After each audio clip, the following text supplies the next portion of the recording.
Hala, grabe to, delikado. Just in breaking news ngayon, VP Sara Delicado Gadon kumanta again. Ayan, syempre itong balitang ating matutunghayan ngayon ay nagbula kay Balitang Pinoy TV. At syempre ilalagay ko sa description box ang link ng channel ni Balitang Pinoy TV para maging updated po kayo sa mga balita na kanyang inihahatid sa atin. At syempre ito po ang inyong lingkod na si BT na magbibigay ng reaksyon at komento dito sa video na ating matutunghayan ngayon. At huwag na natin pagtagalin at sabay-sabay na nating panoorin ang laman ng video na hatid sa atin ni Balitang Pinoy TV at bibigyan natin ng reaksyon. Pasok! Magandang araw sa atin lahat mga Ayun. kababayan. Dito na naman tayo sa another episode ng ating vlogs. Pag-uusapan natin ngayon, ito po, no? Nag-trending nga itong si Sir itong revelasyon ni Cassie Binag. So ngayon naman pakinggan natin ang opinion po dito ni Attorney Harry Roque, no, sa kanyang programa kanina patungkol po dito sa mga revelasyon po ni Cassie Binag. At ano po ang implikasyon nito? Ano ang dapat gawin ng taong bayan at the same time dito sa administrasyon na ito na involved ang ating presidente Bongbong Marcos. Okay? So pakinggan natin yan si Attorney Roque mamaya at magre-react po tayo sa kanyang mga sinasabi. Okay? Pangalawa na ating pag-uusapan kasi dalawa lang po ang topic natin ngayon, ha. Itong si babanatan lang natin itong sablay na komento dito ni Attorney Larry Gadon. Ano ba yung sinabi niya patungkol dito kay VP Sara? Sabi lang niya naman na ito raw 500 million na nagasta in 1 year ni VP Sara patungkol po dito sa kanyang security personnel. Buti na lang sana raw na ito ay itulong sa mga mamamayang Pilipino, yung mga mahihirap. Yan ang sabi niya. Sabi ko, sablay na naman itong si Gadon na ito. Sabi ko nga Diyos ko naman, no? Yung pinapasweldo sa kanya, sana itulong na lang sa mga mahihirap. Ayan, syempre magbibigay tayo ng komento rito dito kay Sir Don Martiti. Ayan, syempre yung nagsasalita. Pero ako magsasalita muna ako. May sasabihin muna ako sa inyo mga katunay. Kasi may nababasa akong comment na bakit daw ako daldal ng daldal, ayaw ko daw ituloy yung video. Ituloy-tuloy. Nandito po tayo sa reaction video. Kumbaga, kasama nyo po akong nanonood sa videong ito. Kasama nyo ako nakikinig. Parang nanonood tayo sabay-sabay. Pero nagko-komento po ako dito at nagbibigay din po kayo ng komento dito sa kinokomentohan ko. Ngayon, hindi ko po pwedeng i-play ng dire-diretso. Baka naman po mamaya marius po tayo niyan. Diba? Hindi, kaya nga po reaction video po ito. Kaya po inilalagay ko po yung link. Pinaplug ko po yung channel na napanooran natin ito, ng balitang ito, yung pinanggalingan, no? Nilalagay ko po yung link niya sa description box ko para kung gusto nyo po siyang mapanood ng dire-diretso nang walang nagko-komento na madaldal na katulad ko, is pwede nyo ho siyang panoorin doon. Pero ito po kasi is reaction video po ito. Nagbibigay din po ako ng komento about dito sa napapanood ko, sa napapakinggan ko, na parang katulad nyo rin. No? Ang pinagkaiba, hindi po ako nagko-comment sa comment box, pero dito po ako nagbibigay ng komento. Nililinaw ko lang po kasi may mga nababasa po ako na gano'n na, daldal ako ng daldal, hindi daw kailangan ng opinion ko. Hindi ko naman po sinasabi na anuhin nyo po yung opinion ko. Pero may mga ibang mga katunay talaga dito na, 'di ba, na nakakaunawa. Alam nila yung ibig sabihin ng ginagawa ko. 'Di ba po? Ayun. So ituloy na natin, no? Yung sinasabi na bakit yung 500 million hindi nilang ibigay o itulong. Diyos ko naman. Parang sinabi mo naman, bakit hindi lahat ng mga sweldo ng politiko, bakit hindi nilang ibigay o itulong sa mga mamamayan? Parang ganun lang po yun. Hindi naman po pwede kasi na may security si VP Sara at ang ibabayad sa kanila ay 100, isang tao. O libre na lang po. Diba? Parang ganun po yun yung sinasabi nyo. Bakit yung 500 million na yan? No? Hindi nila ipamigay sa mga tao yan. Ipangtulong nyo yan. Di dapat yung sweldo ng mga presidente, ng mga senador, ibigay na lang din nila sa mga tao. Di ba parang ganon? Yung binabayad din ni PBBM sa mga security niya, isitulong na lang din sa mga tao. Huwag nang pasweldohin yung mga security. Di ba? Siyempre, may mga bodyguard din yung mga senador. Huwag na nilang bayaran yun. Ibigay na lang din nila sa mga tao yun. Di ba po? Common sense, sir. Di ba po? Alam ko po, may pinag-aralan naman po kayo at alam ko na mataas din ang antas ng pinag-aralan nyo. Kaya alam nyo naman siguro yon. Kung sinasabi nyo, napakamahal naman ng 500 million. Eh bakit naman yun? 20 million na pangkain sa araw, hindi nyo naman sinisip. Diba? Eh syempre, malabo po kayong magsalita niyan. Dahil alam nyo, nakachokaran nyo, diba? Ganun po yan. Diba? Wag po kayong magsasalita ng ganyan kasi parang sinabi nyo na wag na sumweldo yung mga security ni VP Sara. At saka yung 500 na yun, yung 500 million na yan ang pinapasweldo, sa loob ng isang taon na ata yun. 'Di ba? Siyempre, dapat mo namang bayaran ng tama yung mga security mo. 'Di ba? Dahil binubuwis nila yung buhay nila. Yung kapag ikaw naging bodyguard o security ka sa isang politikong mataas, parang yung isang paa mo nasa hukay na niyan. 'Di ba? Bawat oras niyan, delikado ang buhay mo. Siyempre, ididepensa mo siya. Ikaw ang unang tutumba bago yung binabantayan mo. Ganun po yan. Itong si Gadon ay naging attack dog na ng administrasyon eh. Ako pa sa inyo Gadon, no? Na lagi kang tumatakbo na hindi ka naman nanalo-nalo, no? Ako pa sa inyo, tumahimik ka na lang. Kasi wala ka ng future sa politika. Noon dati, hinahangaan ka ng mga taong bayan kasi kumakampi ka ngayon kay Duterte dati, di ba? Pero ngayon, Ay ako dati, gusto ko talaga yan, si Gadon. No, gusto ko talaga yan. Natutuwa ako sa mga banat niya, lalong-lalo na ipinaglalaban niya yung tama. Yung ipinaglalaban niya yung katwiran. Ewan ko ngayon kung bakit nawawala na siyang katwiran. Siguro dahil syempre, sinasabi nga ng iba. Alam niyo naman yan, parang si Gadon, parang kung sino ang ano ngayon, kung sino ang in ngayon, yun ang inaano niya. Ay, parang, hindi sa akin galing yan, doon sa ibang mga na kakachikahan natin. isa ka pala sa mga walang bayag at walang prinsipyo na politician. Isa lang ka dun sa mga mga matatawag nating kung saan yung malakas, doon lang sila. Okay? So mamaya, yun ang ating pag-uusapan. Babarahin lang natin itong mga pinagsasabi ni Gadon, no? At babasahin natin ang buong detalye dito sa balita ng I think Philippine Star din, no? Okay. Bago ang lahat, no? Bago natin ito sisimulan, help me po na i-like muna at saka i-share itong ating video sa Facebook at YouTube para naman guys kakalat ito sa taong bayan. Okay? Yes. Sabay-sabay Ayan, muna Don kayong Mark mag-like and TV. share sa Facebook at YouTube. 1, 2, 3, go! Ayan, supportahan Thank you very natin much. si Sir Don And also Mark guys, TV. paki-subscribe, paki-follow Ayan, sa mga hindi pa paki-subscribe ang naka-follow at kanyang subscribe channel, mga para kapatid. lagi kayong updated sa ating mga balita. And at the same time, notify ang inyong mga cellphones kung meron tayong breaking news. Okay? So sabay-sabay nating i-follow, i-subscribe, Facebook at YouTube. 1, 2, 3, go! Go! Ayan, naka-follow, subscribe na ba lahat? So, ayan, so simulan na natin ang ating talakayan, okay? So, ito na nga, no? Unahin muna natin itong kay Larry Gadon, no? Mainit itong balita ngayon, tungkol itong mga banat ni Gadon, no? Patungkol po kay VP Sara. Alam naman natin si Gadon, part ito sa ahensya ng gobyerno, no? Ito po ay kaalyado po ng administrasyon, no? Isa siguro ito sa gabinete si Gadon.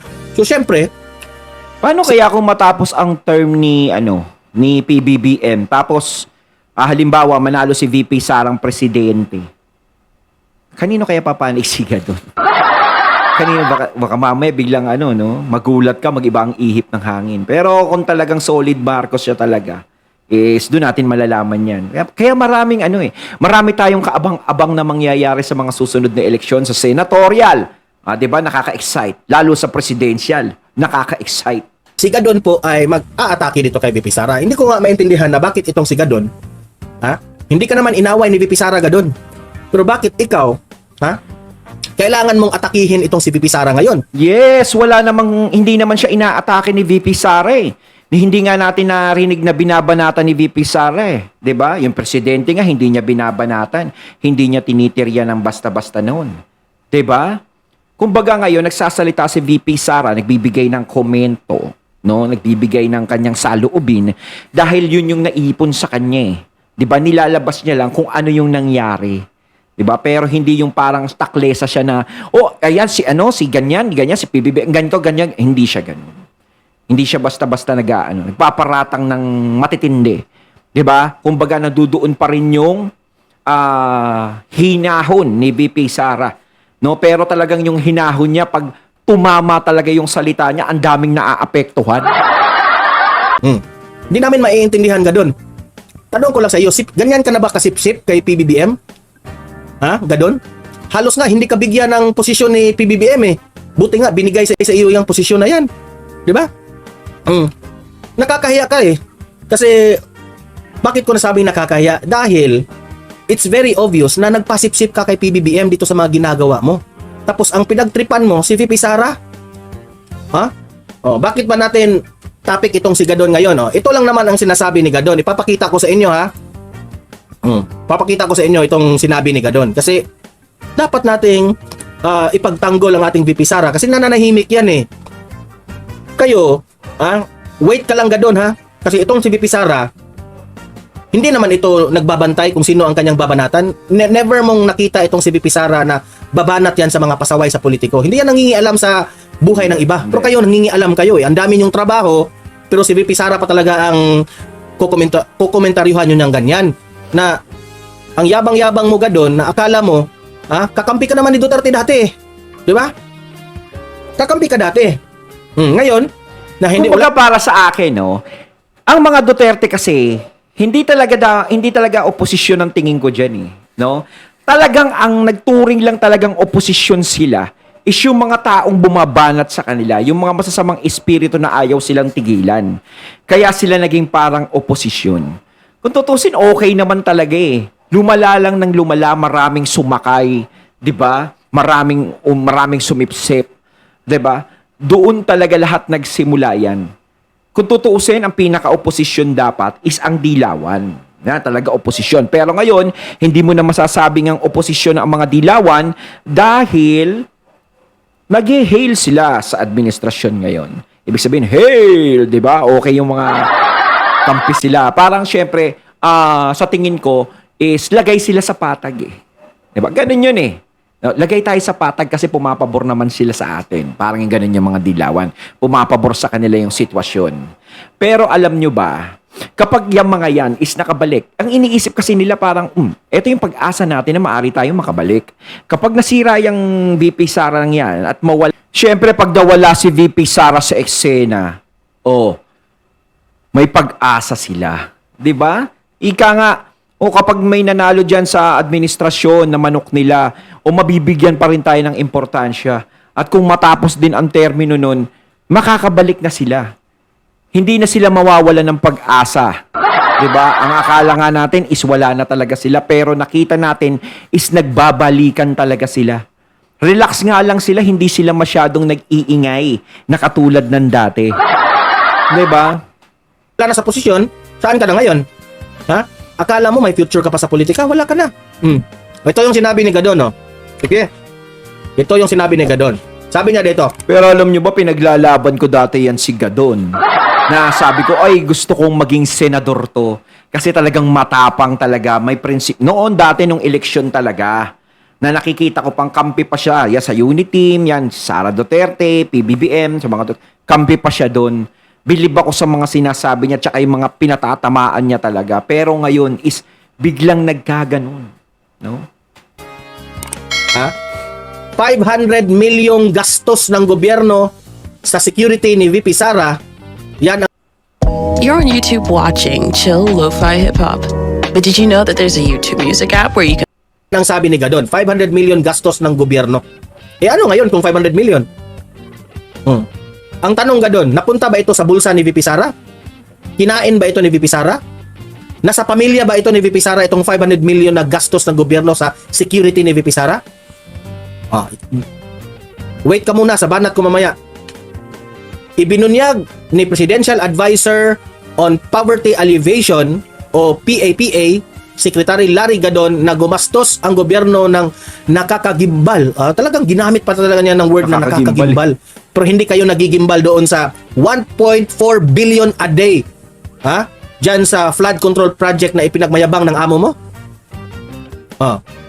Ikumpara mo raw yan ng... Diba? Mas ano yun, yung 1.4 billion. Diba? Mas malaki yung maitutulong sa mga taong bayan yun. Diba? Sobrang laki. Bakit hindi mo hindi mo pinapansin? Syempre, pag pinansin mo yun, alam na, mati ka na. Diba? Kasi parang ang lumalabas dito, kung sino kaaway mo, kaaway ko. Ganun yan.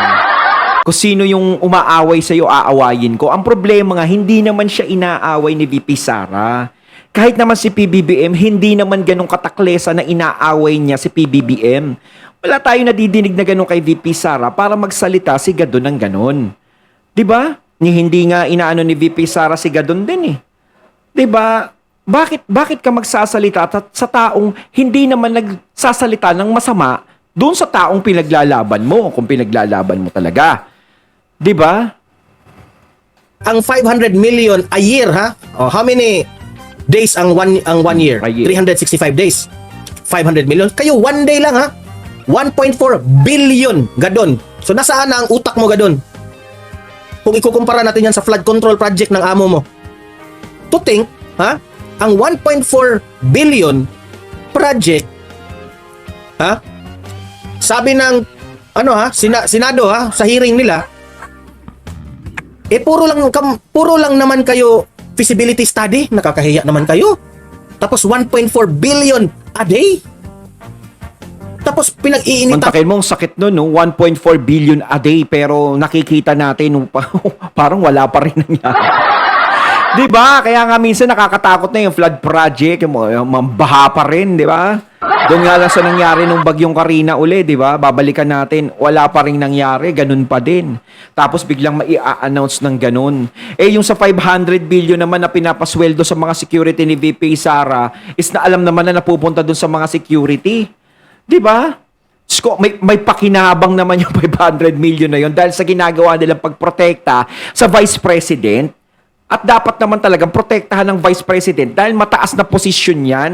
Sino ba ang gusto mong magprotekta sa Vice President? Mga barangay tanod. Ano mo itong si VP Sara sa kanyang 500 million? Hindi ka ba nag-iisip, Gadon?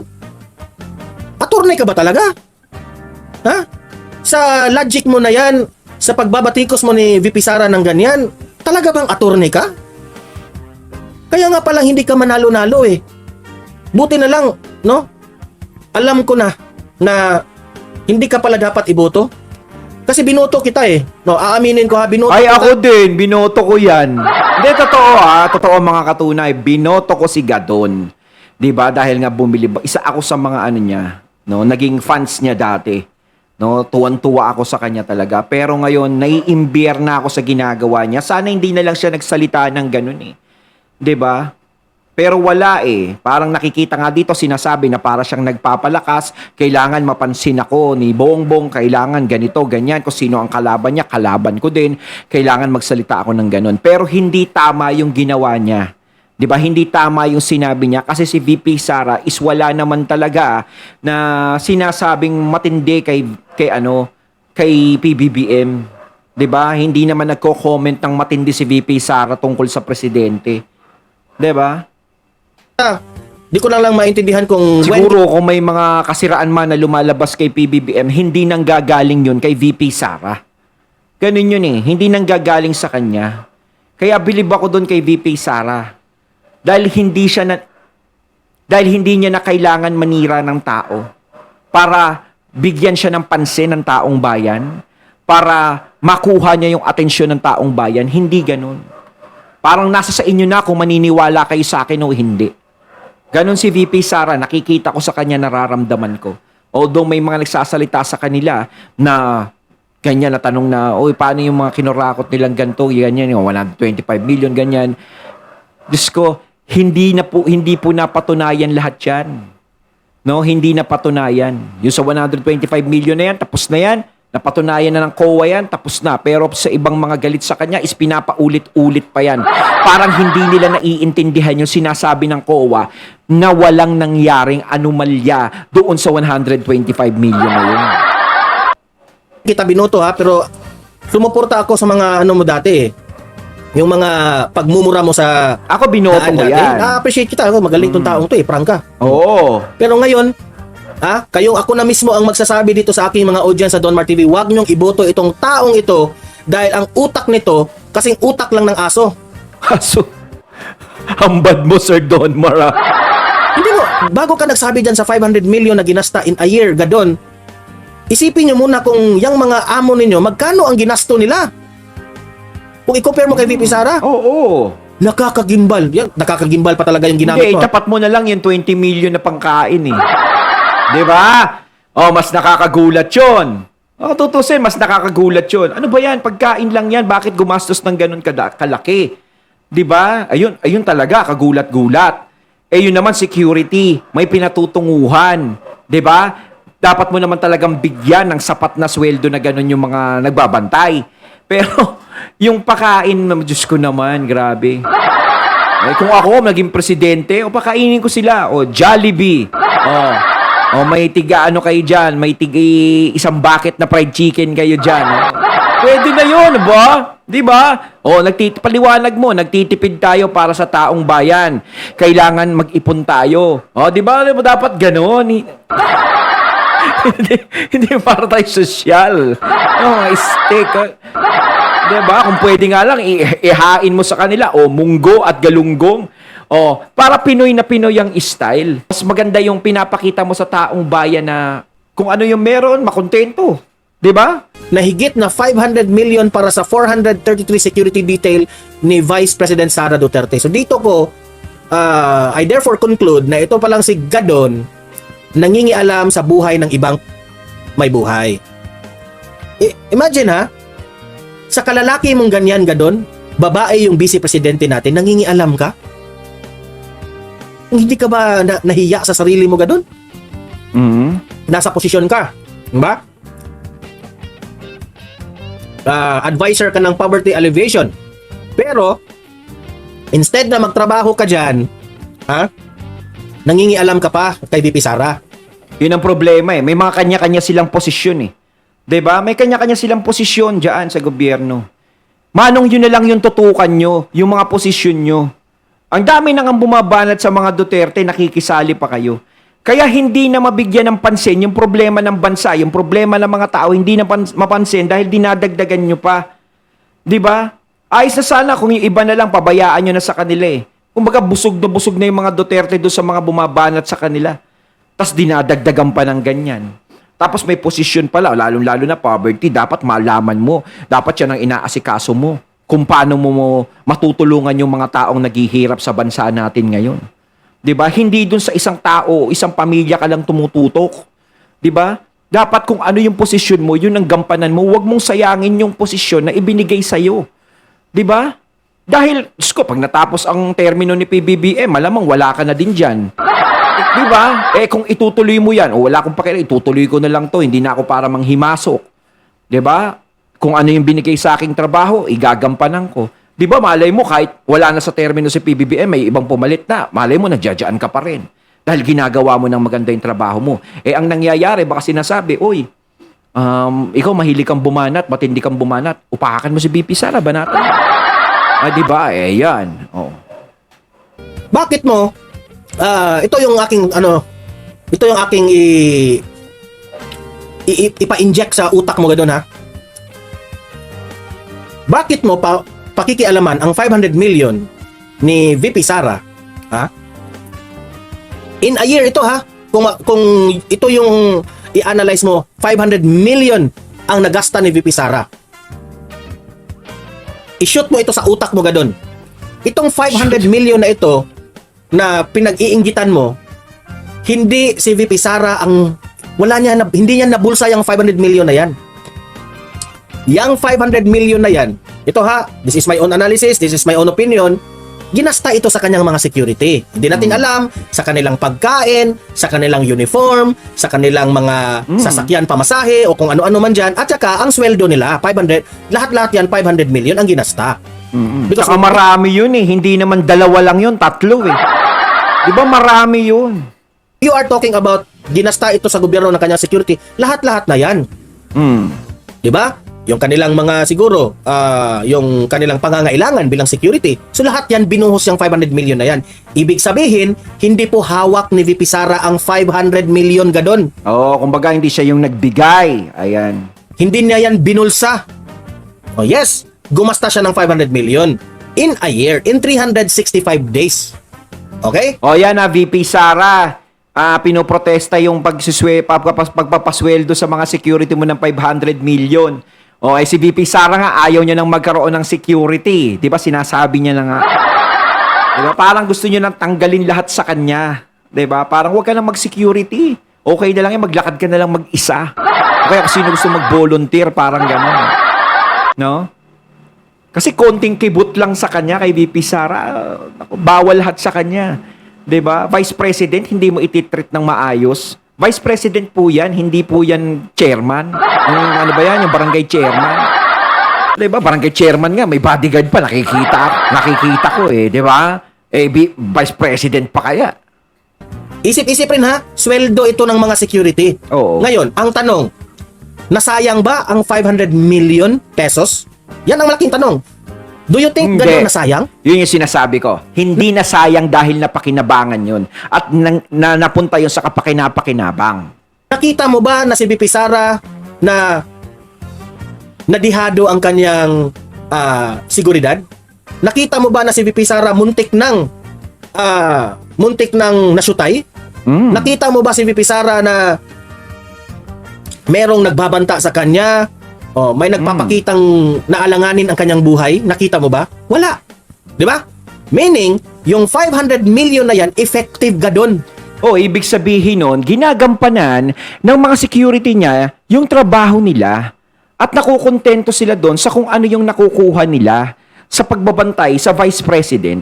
Kasi kung hindi ka nakukontento, aalis ka dyan eh. 'Di ba? Hindi mo nababantayan yan.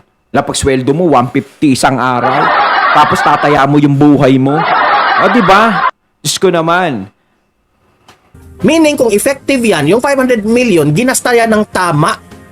Oo. Nagutom ba ang mga security ni VP Sara? Hindi. Hindi. Nagrereklamo ba ang mga security ni VP Sara na Hindi. sila ay gutom? Sila ay hindi nagsisweldohan? Hindi. Hindi.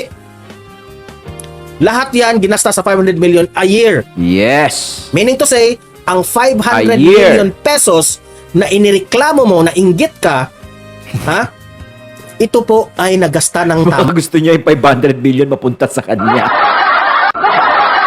At naging effective po ito. Ang tanong ko sa iyong gadon, yung 1.4 billion na ginasta nyo everyday sa flood control project, naging epektibo ba? Hindi. Baba rin eh. Naging epektibo ba gadon? Hoy gadon, naging epektibo ba? Nagmamayabang po during the SONA na marami na raw natapos sa kanyang flood control project, 5,500 kung anong etc. dyan. After 2 days, binaha tayo. Ayun, at ating natunghayan ng video na nagmula kay Balitang Pinoy TV at syempre natunghayan natin ang boses na yan na binigyan natin ng reaksyon na nagmula kay Sir Donmar TV. Ayan, suportahan niyo po ang kanyang channel mga katunay. So kayo mga katunay, anong masasabi niyo tungkol dito sa video na ating natunghayan ngayon? Comment lang po kayo sa comment box. So once again, I'm BT and I'm out. Peace.